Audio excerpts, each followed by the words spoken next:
Now our next task is to convert a decimal into a percentage.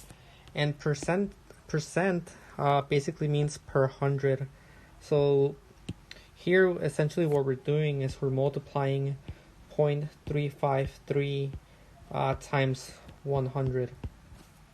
To see the bigger picture on why this makes sense, think about these fractions. So here if we divide 0.353 by 1, we're not changing the value or the quantity of 0.353. Anything divided by 1 is itself. And then here we're multiplying by 100 over 100. And 100 over 100 is just 1. So essentially we're just multiplying this by 1. But here this is what happens. So 1 times 100, we get 100. And then 0.353. Every time you multiply by 10, the decimal is going to shift one place to the right. So if we multiply by 100, it's going to shift twice. So we're going to have 35.3.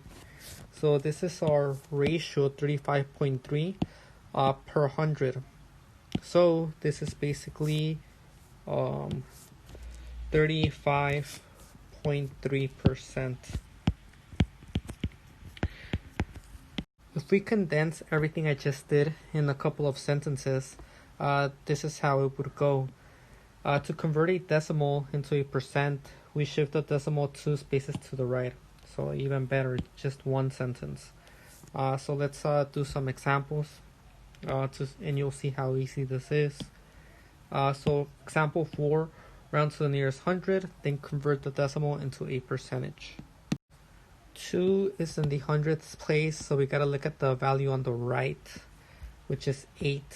And 8 is in the category of 5 or bigger, which means we're gonna have to round up.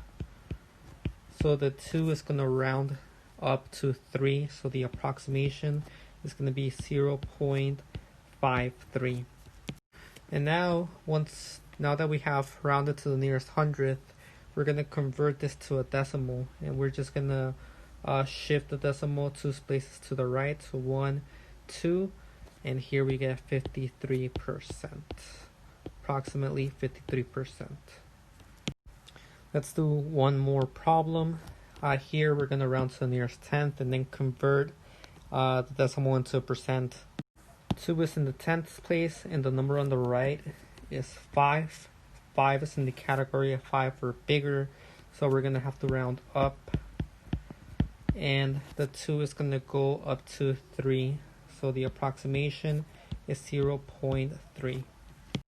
And to convert this into a percent, we're going to shift the decimal 2 places to the right, so 1 and 2. And here you see that we created a placeholder. Every time you have a placeholder, we're going to fill those up with zeros. So here we're going to get 30%.